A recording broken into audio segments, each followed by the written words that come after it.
V K ପାଣ୍ଡିଆନଙ୍କୁ BJP ନେତା ଅରିନ୍ଦମଙ୍କ target. Pandian ପ୍ରତ୍ୟକ୍ଷ ରାଜନୀତିରୁ ସନ୍ନ୍ୟାସ ନେଇଥିବା କଥାକୁ ଗ୍ରହଣ କରିପାରି ନାହାନ୍ତି ଅରିନ୍ଦମ।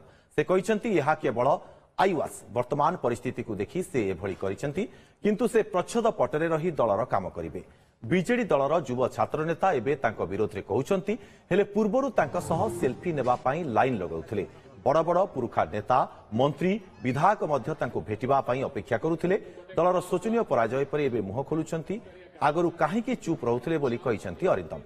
ଦିନ ଥିଲା ପ୍ରଣବ ପ୍ରକାଶ ଦାସ ଦଳ ସମ୍ଭାଳୁଥିଲେ, ହେଲେ ପାଣ୍ଡିଆନ ସାମ୍ନାକୁ ଆସିବା ପରେ ସେ ମଧ୍ୟ କୁଆଡ଼େ ପଳାଇଲେ। ଗର୍ବ ଅହଙ୍କାର ବଢ଼ି ଯାଇଥିଲା। ଲୋକେ ଉଚିତ ଜବାବ ଦେଇଛନ୍ତି।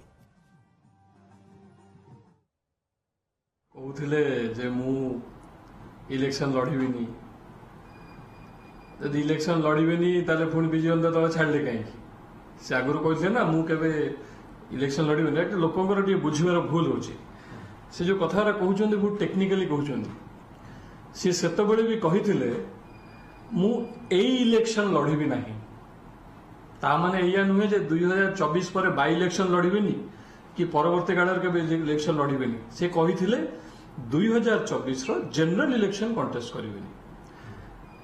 କାଲି ବି ଯେଉଁ କଥା କହିଲେ ସିଏ ପୁରାପୁରି ପଲିଟିକ୍ସ ଛାଡ଼ିବେ ବୋଲି କହିନାହାନ୍ତି, ଆକ୍ଟିଭ ପଲିଟିକ୍ସ ଛାଡ଼ିଦେବି ବୋଲି କହିଲେ। ତା ମାନେ ସେ ପୁଣି ପ୍ରଚ୍ଛଦ ପଟରେ ରହିକି ବ୍ୟାକଗ୍ରାଉଣ୍ଡରେ ରହିକି ସେ ଯେମିତି ଯାହା କରିବା କଥା ସେଇଆ କରିବେ, ସେଇଟା ହିଁ ସେ କହିଲେ।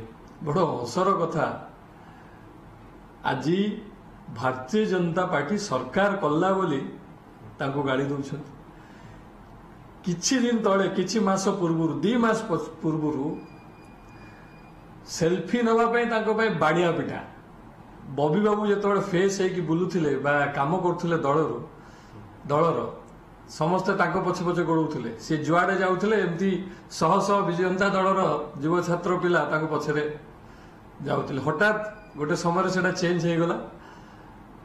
କାର୍ତ୍ତିକ ଭାଇ ଯେତେବେଳେ ବାହାରକୁ ବାହାରିଲେ ପିଲା ସବୁ ତାଙ୍କ ପଛରେ ସେଲ୍ଫି ସେଲ୍ଫି ସେଲ୍ଫି ସେଲ୍ଫି।